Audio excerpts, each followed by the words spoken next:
Hello everyone. Today we will start 8th chapter in science of class 9th in unit first, that is motion.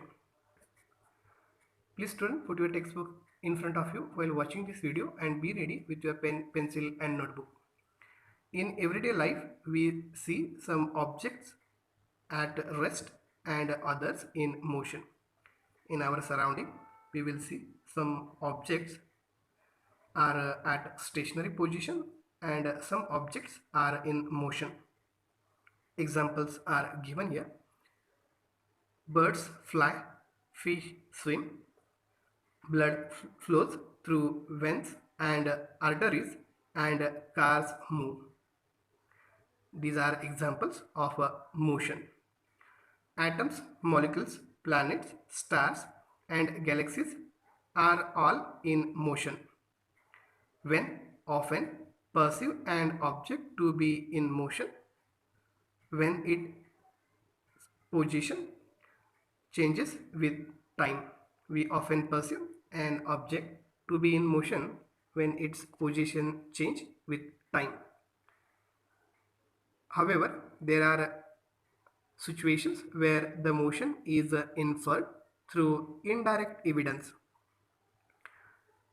and there are some situations where the motion is inferred through indirect evidence. For example, as given here, we infer the motion of air by observing the movement of dust and the movement of leaves and branches of trees. Means infer the motion of air by observing the movement of dust and the movement of leaves and branches of trees. What causes the phenomena of sunrise, sunset and changing of seasons? Is it due to the motion of the earth? If it is true, why doesn't we directly perceive the motion of the earth? Now here the first answer of the question is, what causes the phenomena of sunrise, sunset and changing of season? Because of earth motion we will see sunrise, sunset and changing of seasons. Then second question, is it due to the motion of the earth? Yes, it is due to the motion of the earth.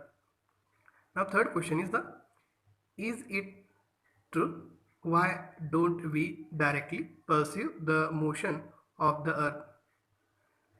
Because of the motion is inferred, that's why we are not directly perceive that motion of the earth.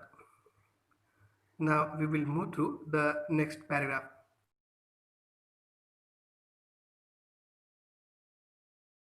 An object may appear to be moving for one person and stationary for some other. An object may appear to be moving for one person and stationary for other person.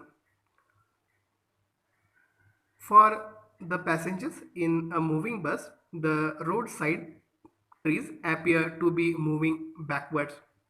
Example, those passengers who are sitting in the bus, they can see the roadside trees appear to be moving backwards.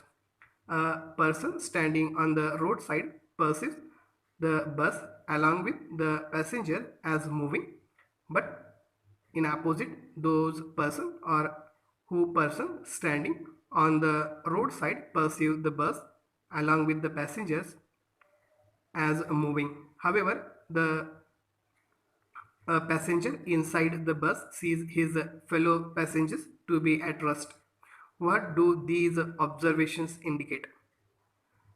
The observations indicate that some persons, means who will see front, that time he will is in motion and he is at a stationary, and vice versa.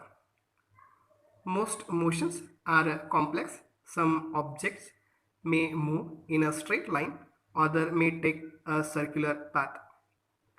Some motions are complex because some object may move in a straight line, but other objects move in a circular path.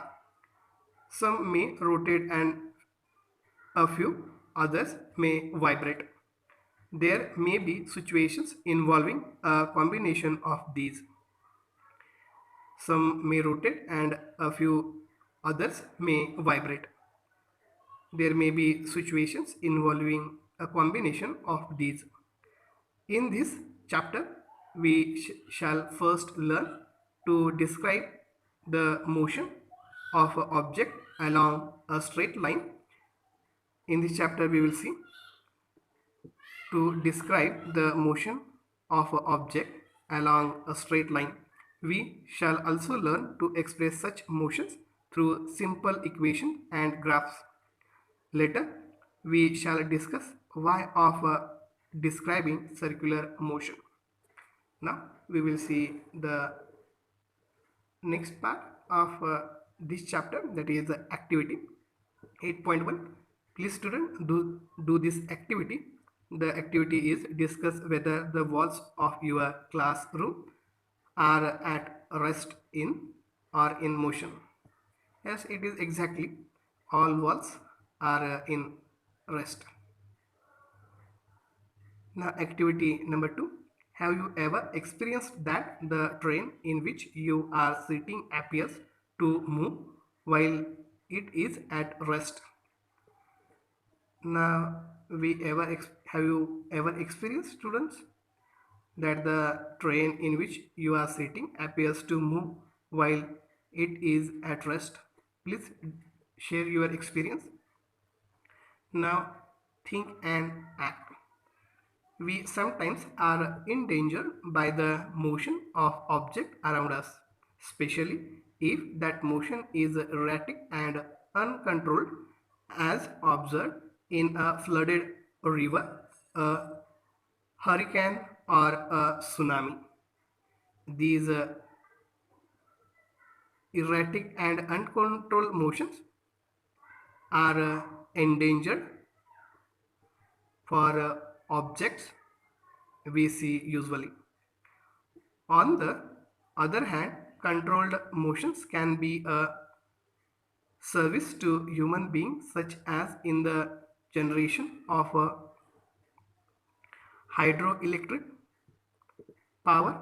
Do you feel the necessary to study the erratic motion of some object and learn to control them? Please student, what do you feel? Please share your experience to us.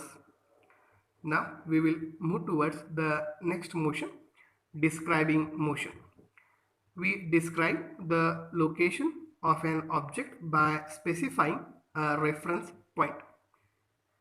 We describe the location of an object by specifying a reference object. Let us understand this by an example. Let us assume that a school in a village is 2 kilometers north of the railway station. Now the school is away from railway station of 2 kilometers in north. We have specified the position of the school with respect to the railway station. In this example, the railway station is the reference point. We could have also chosen other references points according to our convenience. Means, as per our convenience, we have chosen a railway station to specify the position of the school. Therefore, to describe the position of an object, we need to specify a reference point called the origin. And we need to specify a reference point is called the origin.